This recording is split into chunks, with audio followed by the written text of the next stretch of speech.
భక్తి సమాచారం. వాట్సాప్ ఛానల్లో జాయిన్ అవ్వండి. అన్ని విశేషాలు ఎప్పటికప్పుడు తెలుసుకోండి.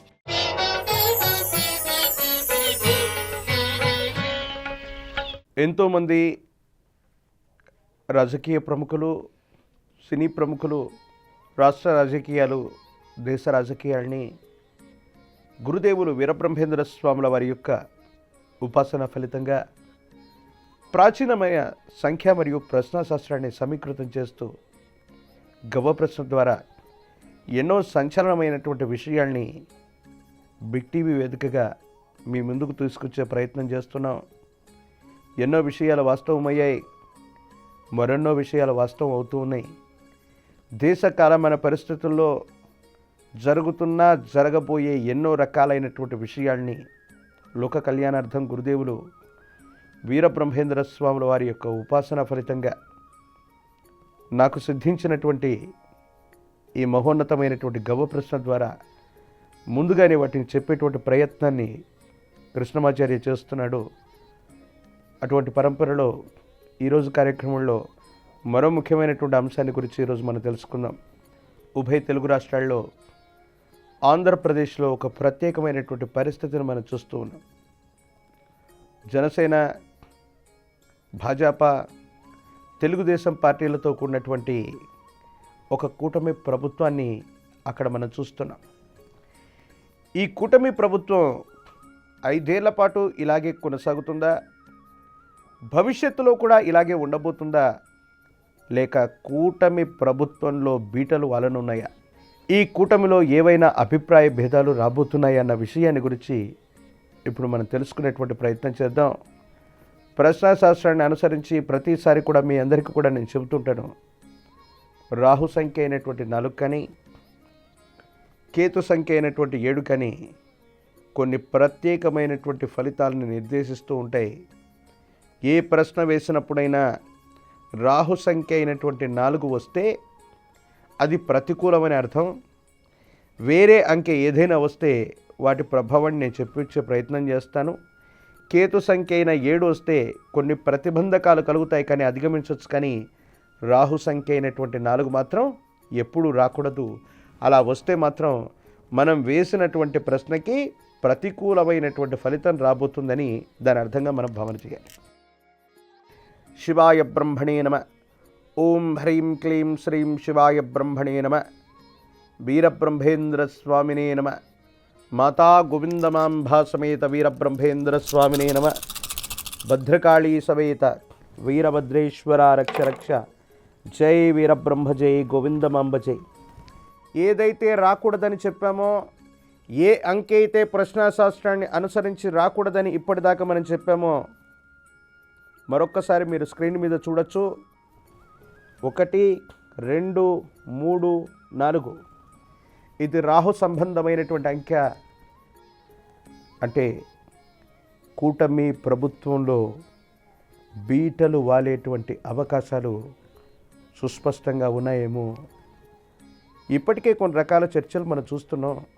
అక్కడ ఉప ముఖ్యమంత్రి వర్యులుగా ఉన్నటువంటి పవన్ కళ్యాణ్ గారి గురించి, కేవలం పవన్ కళ్యాణ్ గారే ఉప ముఖ్యమంత్రి వర్యులు కాదు, లోకేష్ గారు కూడా ఉంటే బాగుంటున్నటువంటి చర్చ మీడియాలో, సోషల్ మీడియాలో కొంతమంది ప్రత్యర్థులు, సొంత పార్టీకి సంబంధించినటువంటి వ్యక్తులు ఆ విధంగా మాట్లాడటం తీవ్రమైనటువంటి దుమారం లేపినటువంటి సంఘటనలు మనం చూస్తున్నాం.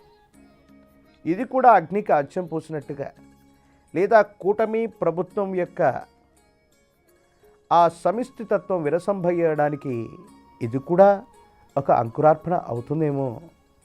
గురుదేవులు వీరబ్రహ్మేంద్ర స్వాముల వారి యొక్క ఉపాసన ఫలితంగా ప్రశ్నాశాస్త్రాన్ని అనుసరించి నేను చెప్పొచ్చేటువంటి అంశం ఏంటంటే, ఈ 5 సంవత్సరాల్లో అవ్వచ్చు, ఈ 5 సంవత్సరాలకు అటు ఇటు కావచ్చు, కూటమి ప్రభుత్వంలోని ఈ పార్టీల మధ్య, ఈ 3 పార్టీల మధ్య, వాళ్ళ మధ్య ఉన్నటువంటి ఆ స్నేహం చెడిపోయే అవకాశం ఉంది.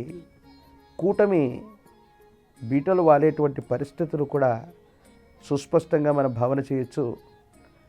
ఆంధ్రప్రదేశ్ రాజధాని లేని రాష్ట్రంగా అభివృద్ధికి నోచుకోలేటువంటి పరిస్థితులు, కేంద్ర ప్రభుత్వాలు సహకారాన్ని అందజేస్తూ ఉన్న అంతంత మాత్రంగా ఉన్నటువంటి పరిస్థితులు, కనీసం ప్రత్యేక ప్యాకేజీ విషయంలో కూడా అర్థం కానటువంటి స్థితిగతుల్లో ఆంధ్రదేశం ఈనాడు ఉంది.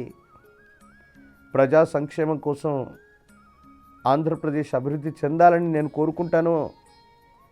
ఒక సుస్థిరమైనటువంటి ప్రభుత్వం, మంచి కార్యనిర్వాహక దక్షత కలిగినటువంటి వ్యక్తులే ప్రధానమంత్రులు, ముఖ్యమంత్రులుగా ఉన్నటువంటి సందర్భం అటు రాష్ట్రంలో, దేశంలో మనం చూస్తున్నాం. ఇలాంటి సందర్భంలో ఆంధ్రప్రదేశ్ అభివృద్ధి చెందుతుందని మనం ఆశిస్తూ ఉన్నాం. కానీ ప్రశ్నాశాస్త్రాన్ని అనుసరించి వచ్చినటువంటి ఈ ఫలితం మాత్రం మనకు ఆశ్చర్యాన్ని కలిగించేదే, మనకు కాస్త బాధను కలిగించే అంశమే.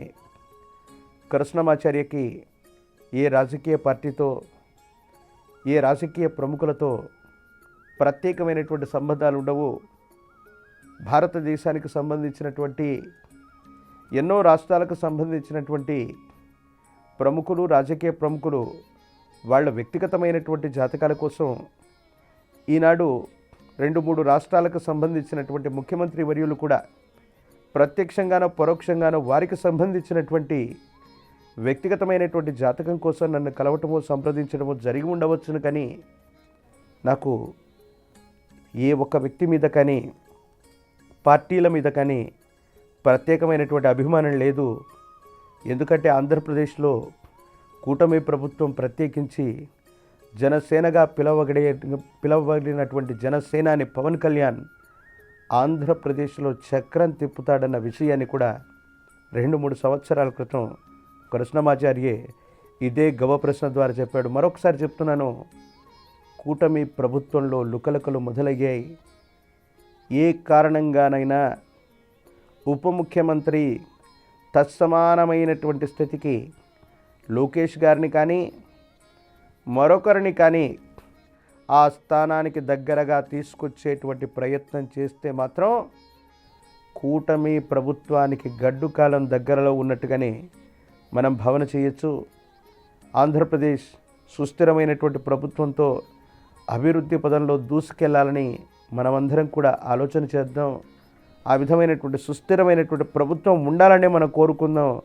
కానీ దేశ కాలమాన పరిస్థితుల్లో మాత్రం ఇటువంటి డిప్యూటీ సీఎంకు సంబంధించినటువంటి వార్తలు మీడియాలో, సోషల్ మీడియాలో, బహిరంగ సభల్లో కూడా ఎక్కువ మంది మాట్లాడుతున్నటువంటి కారణాల రీత్యా ఇది ఒక నాంది ప్రస్తావనగా, ఇదొక అంకురార్పణగా కూటమిలో బీటలు వాలడానికి కారణమవుతుందేమోనన్న విషయాన్ని మనం వేచి చూద్దాం. మరో కొత్త విషయంతో మళ్ళీ కార్యక్రమంలో మళ్ళీ కలుసుకుందాం. అంతవరకు కూడా స్వస్తి. నేను మీ కృష్ణమాచార్య. శ్రీ బ్రహ్మపదం. జై వీరబ్రహ్మ జై, గోవిందమాంబ జై.